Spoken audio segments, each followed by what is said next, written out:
messieurs, bonsoir. Bienvenue aux 19h du 9 janvier. Voici les titres.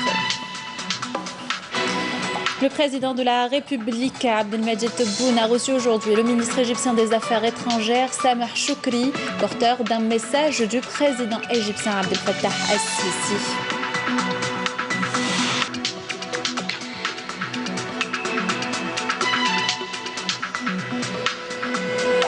Plus tôt dans la journée, le président de la République a reçu Luigi Di Maio, le ministre italien des Affaires étrangères, chargé de la coopération internationale.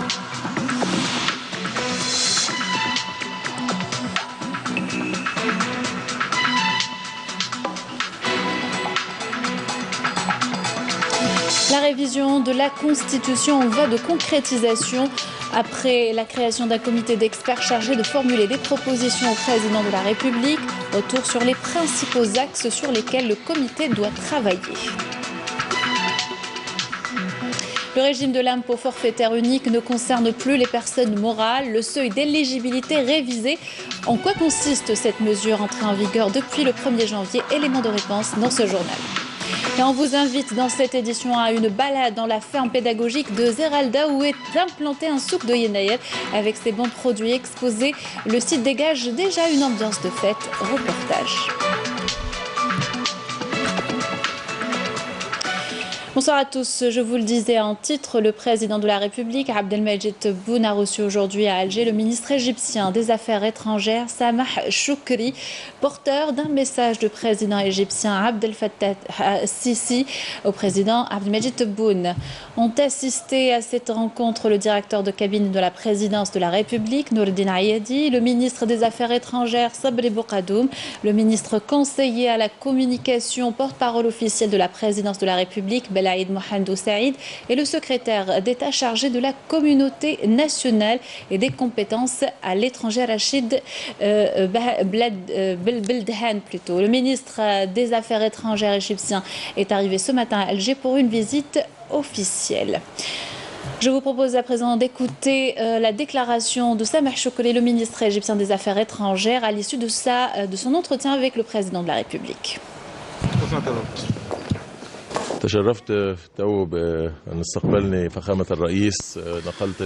J'ai eu l'honneur d'avoir été reçu par le président de la République. Je lui ai transmis le message que lui a adressé le président égyptien Abdel Fattah el-Sisi, qui appelle au renforcement des relations historiques entre les deux pays, ainsi que des mécanismes mis en place dans le cadre des relations bilatérales et hisser ces dernières au niveau auquel aspirent les deux peuples.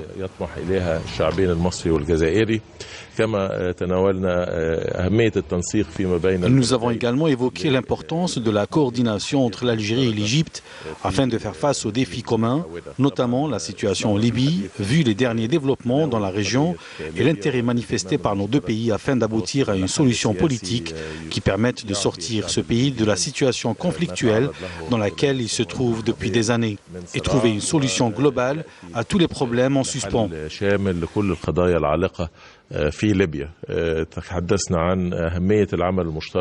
Nous avons également abordé les efforts consentis par l'Algérie et l'Égypte pour le règlement de la crise libyenne et réaffirmé notre rejet de toute ingérence étrangère dans les affaires internes de la Libye, ainsi que le rejet de toute intervention militaire sur le territoire libyen.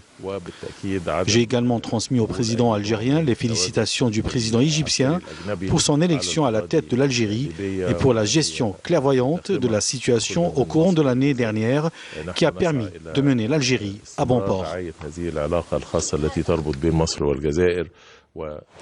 Et plus tôt dans la journée, le président de la République a reçu aujourd'hui au siège de la présidence Luigi Di Maio, le ministre italien des Affaires étrangères, chargé de la coopération internationale. Ont assisté à cette rencontre le directeur de cabinet de la présidence de la République, Nourdine Ayadi, le ministre des Affaires étrangères, Sabri Boukadoum, le ministre conseiller à la communication, porte-parole officiel de la présidence de la République, Belaïd Mohamedou Saïd, ainsi que l'ambassadeur d'Algérie à Rome, Ahmed Boutache. Le chef de la diplomatie italienne a entamé hier une visite de 2 jours en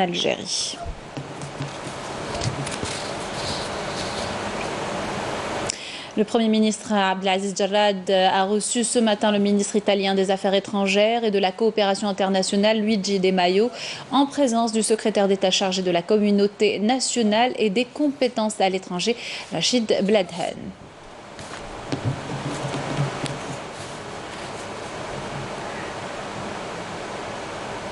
Et toujours ce matin, le ministre italien des Affaires étrangères de la coopération internationale, Luigi Di Maio, a été reçu par le ministre des Affaires étrangères, Sabri Boukadoum. Les deux ministres se sont entretenus des questions régionales et internationales, notamment la situation en Libye, sur laquelle les deux pays déploient des efforts diplomatiques intenses en faveur d'une solution politique. L'entretien a été élargi par la suite aux membres de la délégation italienne et responsables du ministère algérien des Affaires étrangères. Cette visite a permis un examen des relations d'ensemble et de la coopération entre l'Algérie et l'Italie, ainsi que des perspectives de leur approfondissement, a indiqué le ministère des Affaires étrangères. Je vous propose d'écouter les déclarations des deux ministres. Sono veramente contento del fatto che in questo momento abbiamo di fronte a noi un'occasione storica e che è quella di lavorare insieme ai paesi vicini alla Libia per trovare una soluzione al cosiddetto cessate il fuoco, che è il nostro obiettivo principale comune. Abbiamo di fronte delle opportunità che riguardano i nostri investimenti comuni, non solo nell'energia.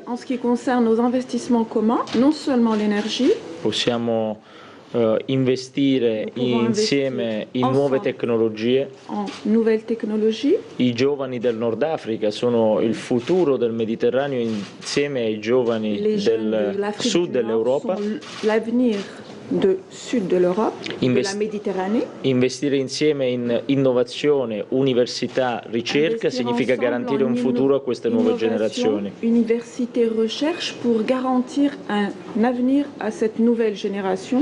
Abbiamo di fronte delle sfide importanti a livello economico per far crescere le nostre economie insieme, come quella del turismo. Algeri è veramente una città bellissima, come Napoli. Come ci siamo detti, ricorda molto Napoli e le bellezze del nostro Mediterraneo. E abbiamo di fronte su questo tanti spazi da poter riempire con la collaborazione e la cooperazione. Nous avons beaucoup d'espace à remplir avec la coopération et la collaboration.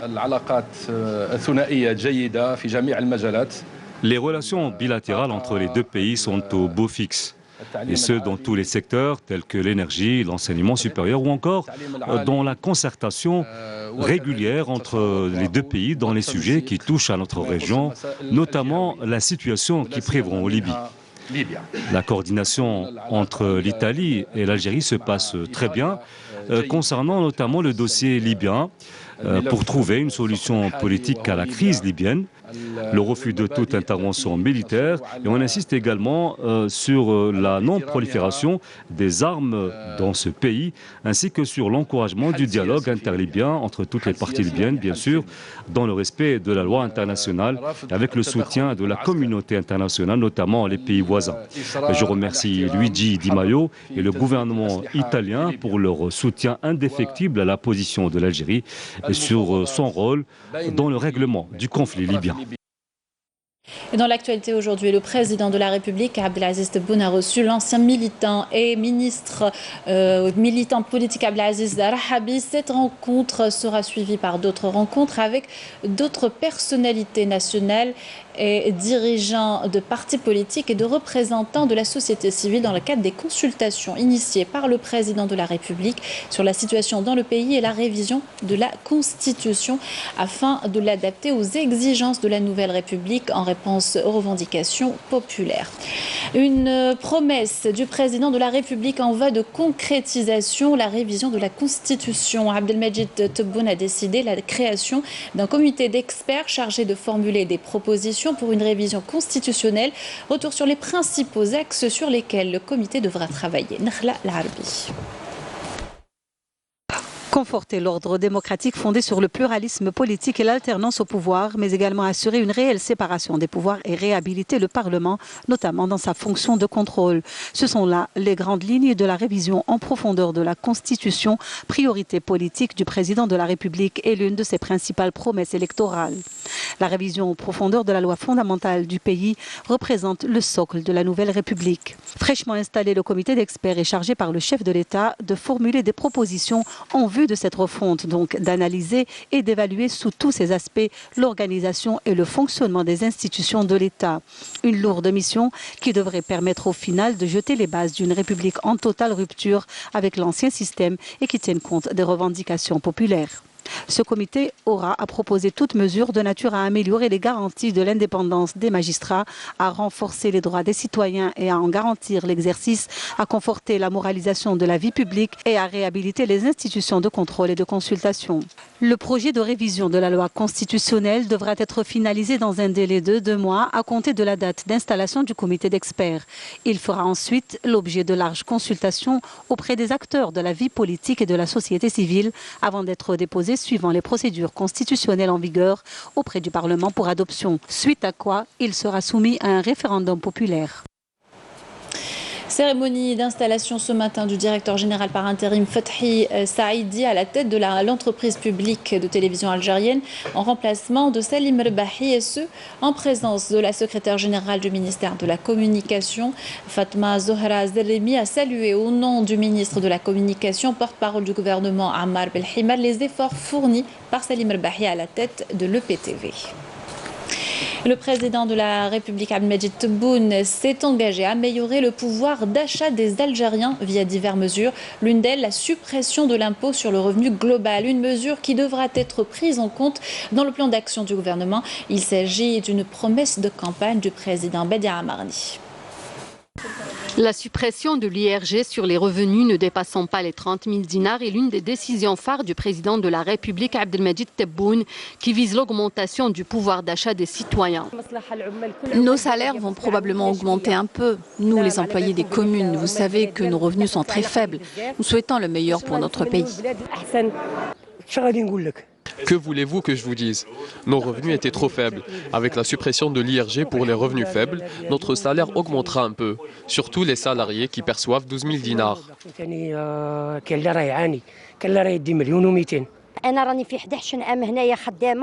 Cela fait 11 ans que je travaille ici. Je perçois un salaire de moins de 30 000 dinars. C'est le cas de beaucoup de mes collègues.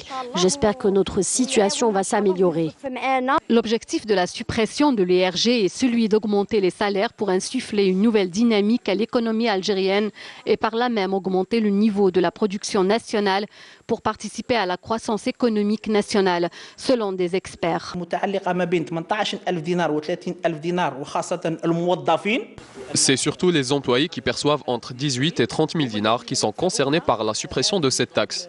Cette catégorie paye beaucoup cet impôt. Je vous donne un exemple. Un employé qui gagne 25 000 dinars par mois, si on lui supprime cette taxe, il pourra avoir un revenu de 30 000 dinars. C'est une façon indirecte d'augmenter le salaire.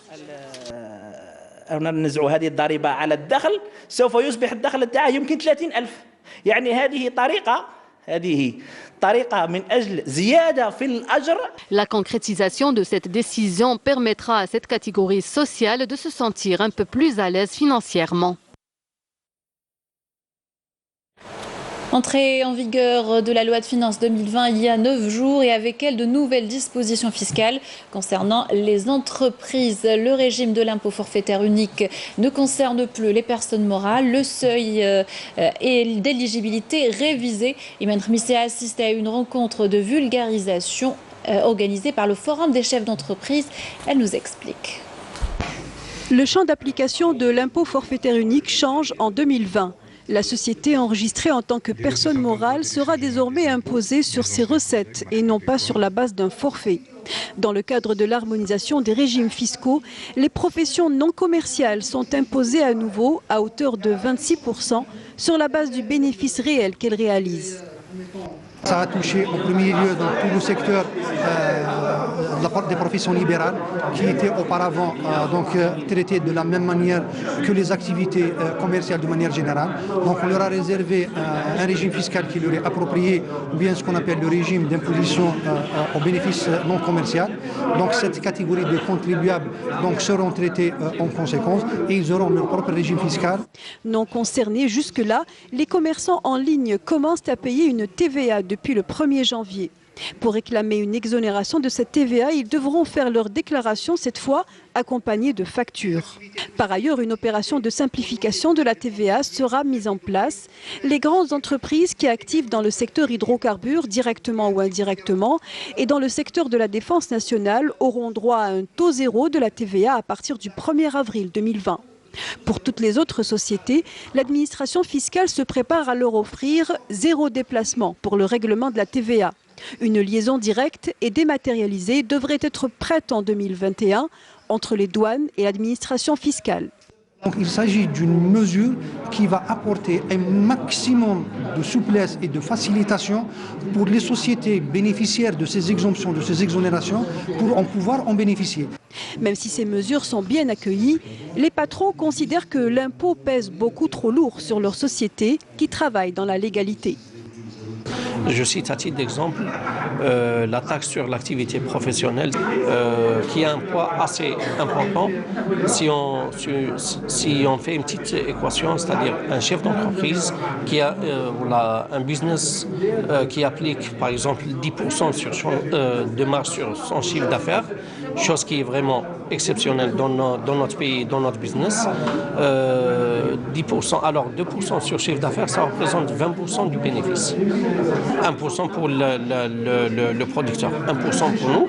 Pour quelqu'un qui applique chez nous, la marge tourne autour de 5%, 6%. Donc, pour quelqu'un qui applique une marge de 5%, 1% c'est 20% du bénéfice. Et même s'il prône le civisme fiscal, cette vision a ses limites.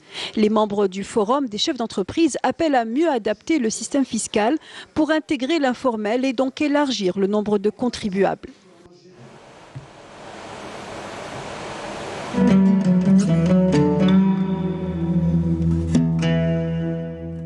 بسم الله الرحمن الرحيم إن الصلاة كانت على المؤمنين كتابا موقوتا صدق الله العظيم.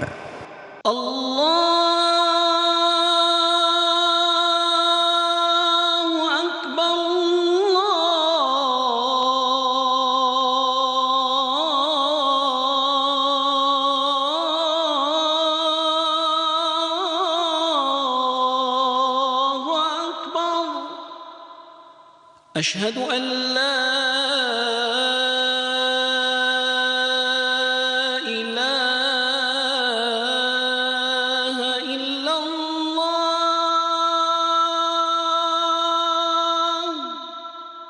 أشهد أن لا إله إلا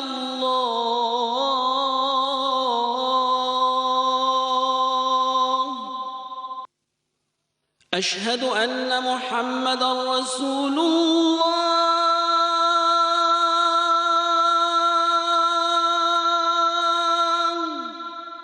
أشهد أن محمدًا رسول الله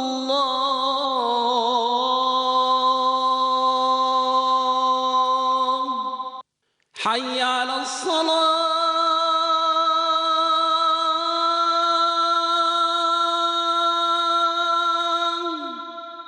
حي على الصلاة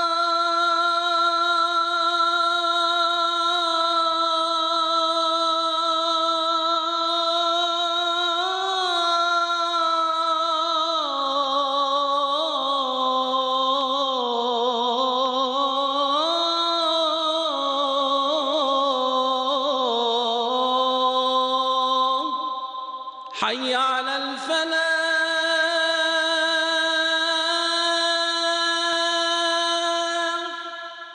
حي على الفلاح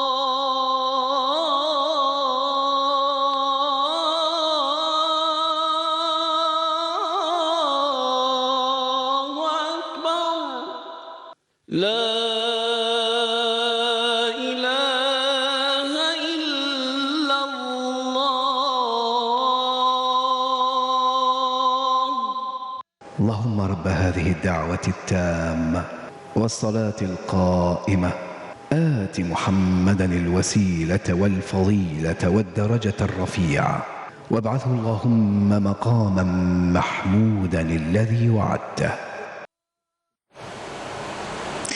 Vous écoutiez l'appel à la prière de l'Aïcha à Alger et ses environs. Taqabbal Allahu salat al-jami'. Et on poursuit notre journal en parlant de start-up. Les jeunes entreprises occupent une place de choix dans le plan d'action du président de la République. Exemple de projet à travers ce portrait de deux jeunes frères, Wael et Youssef, fraîchement diplômés de l'université de Bab Zouar, viennent de créer un espace de coworking. Camélia Mellal les a rencontrés pour vous.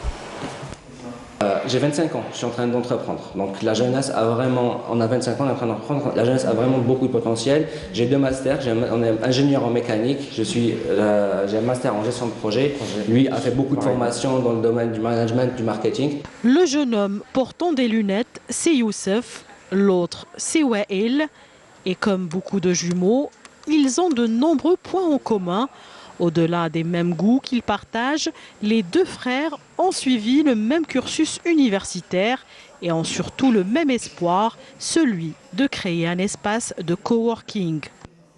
Donc en fait l'idée à la base elle est venue parce que j'ai géré le premier coworking space ici en Algérie. Il va y avoir des petites startups, donc des personnes qui ont un projet, des jeunes porteurs de projets qui vont venir chez nous. On va les domicilier ici dans notre espace. Alors domiciliation, ça veut dire ouverture du registre de commerce.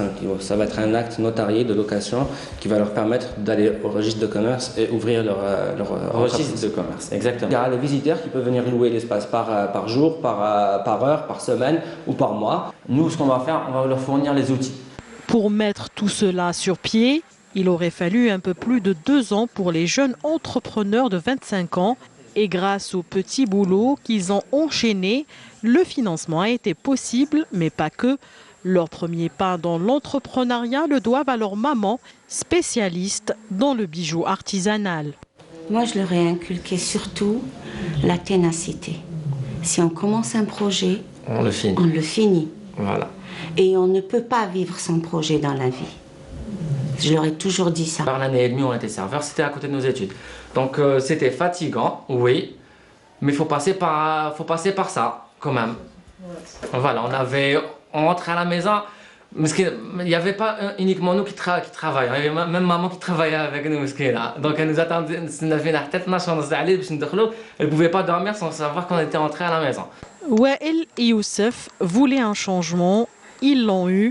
Prochaine étape, ils souhaitent devenir propriétaires d'un local pour pouvoir développer leur projet.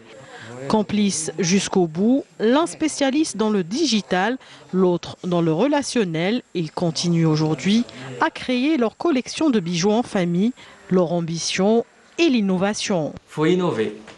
Voilà, donc c'est l'idée que je veux passer aux jeunes et aussi donc faut aller chercher. Faut oser exactement, faut oser dans la vie. On peut pas rester à la maison et dire que ma عنديش خدمة. اخرج حوس en étant étudiant, c'est-à-dire ما نستناش حتى نكمل قرايتي à 24 ans, 23 ans que la jeunesse تاعنا عندها فرص. لازم برك quelqu'un qui les pousse, qui leur dise que vous êtes capable de faire ça.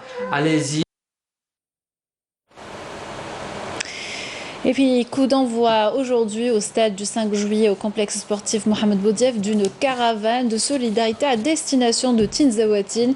Elle s'est déplacée dans la wilaya de Tamanrasset, comportant quelques 40 tonnes d'aide humanitaire, dont des produits alimentaires et des médicaments. Ces dons remis par le Croissant Rouge algérien, destinés à 318 familles nécessiteuses qui ont fui en février 2012 la ville de Kidal suite à la détérioration de la situation sécuritaire au Mali, répondant à un appel de détresse émanant de l'association des Algériens vivant au Mali et établie à Tinzaouatine. Cette aide humanitaire constitue une expression profonde de la solidarité du Croissant Rouge algérien envers ses familles et une contribution à la préservation de la cohésion sociale au sein de ces populations en difficulté. Et on continue avec de la solidarité. Ce matin, une importante caravane sanitaire militaire s'est dirigée vers le Grand Sud algérien. Objectif, assurer une prise en charge médicale émanant des éléments de l'armée nationale populaire au profit de nombreuses familles. C'est donc comporter en outre des produits pharmaceutiques, direction Wilaya d'Ilizi, dans les régions les plus reculées. Yanis Aït Qasim. Sont venus exposer leurs produits. Miroir. C'est à partir d'Ilizi qu'une caravane sanitaire militaire a démarré direction les zones enclavées pour venir en aide à la population. Des aides constituées essentiellement de médicaments et de produits pharmaceutiques. Nous sommes ici pour prendre en charge les citoyens qui se trouvent dans les zones enclavées. D'ailleurs, nous constatons qu'un nombre important sont dans le besoin. Et de ce fait, nous sommes ici pour répondre à leurs besoins et organiser par la suite d'autres actions de solidarité. Face à la difficulté de certaines familles à avoir accès aux soins médicaux, cette caravane sanitaire apporte une aide énorme aux habitants qui vivent dans les zones reculées.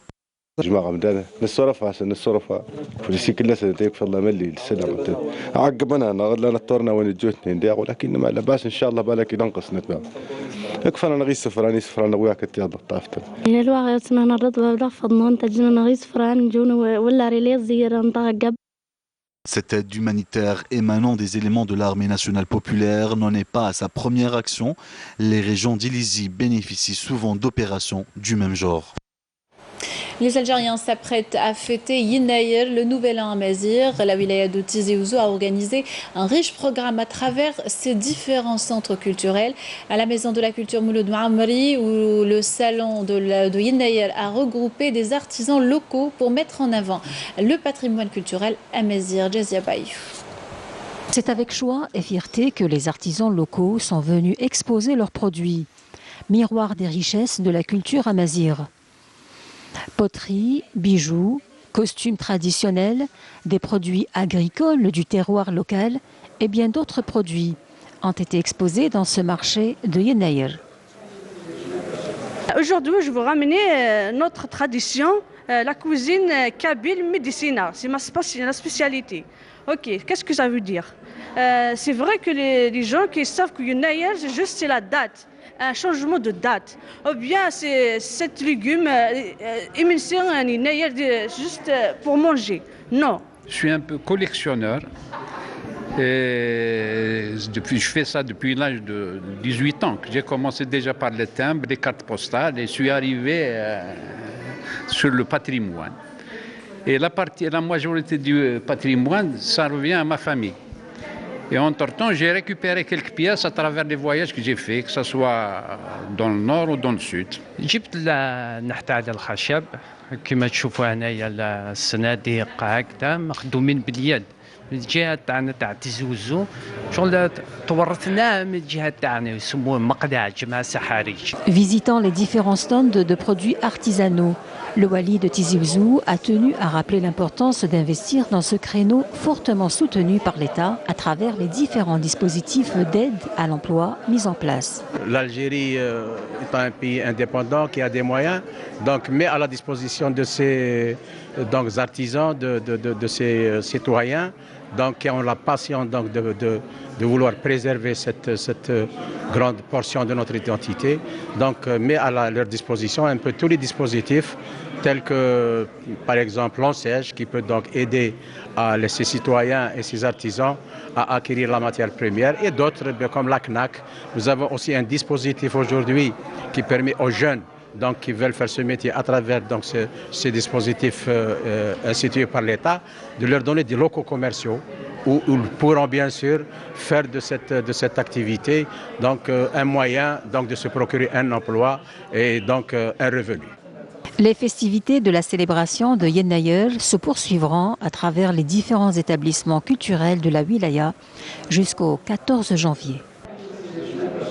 Et toujours à l'occasion de Yennayer de Bossouk, de Yennayer émerge un peu partout en Algérie, parmi lesquels celui de Zeralda dans la capitale. De bons produits sont exposés à caractère commercial. Le site dégage déjà une ambiance de fête. Il est rehaussé par la présence de 14 wilayas. Ce souk permet aux visiteurs de s'approvisionner à l'occasion.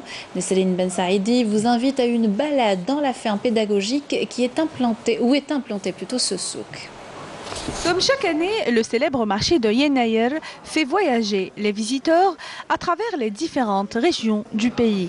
Ici, on trouve une large palette de produits du terroir, allant de l'artisanat dans ses multiples facettes, aux friandises, en passant par la création artistique, notamment le bijou berbère, la céramique et même la bougie.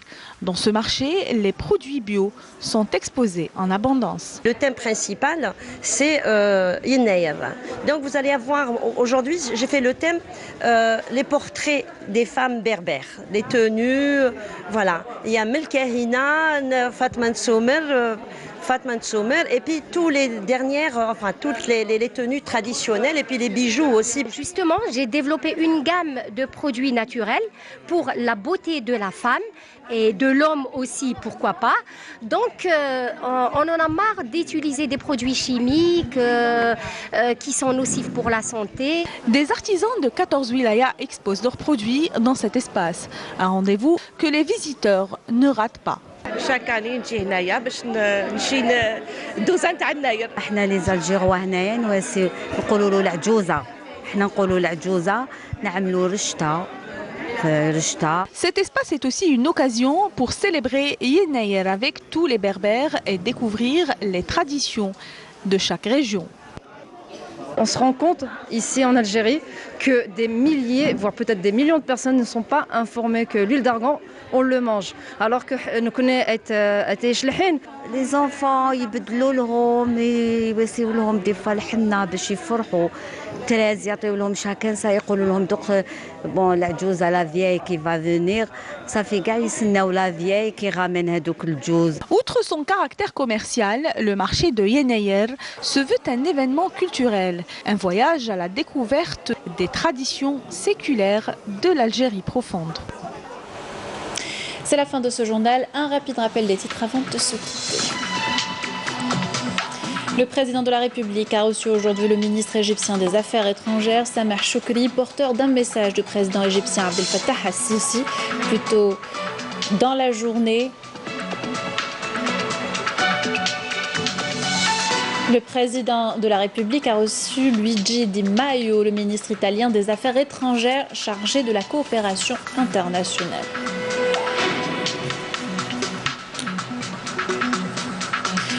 La révision de la Constitution en voie de concrétisation après la création d'un comité d'experts chargé de formuler des propositions au président de la République.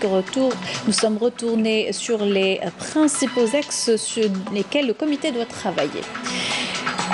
Le régime de l'impôt forfaitaire unique ne concerne plus les personnes morales. Le seuil d'éligibilité révisé. En quoi consiste cette mesure entrée en vigueur depuis le 1er janvier? Nous avons répondu à cette question tout à l'heure. Et on vous invite dans cette édition à une balade dans la ferme pédagogique de Zeralda où est implanté un souk de Yennayer avec ces bons produits exposés. Le site dégage déjà une ambiance de fête.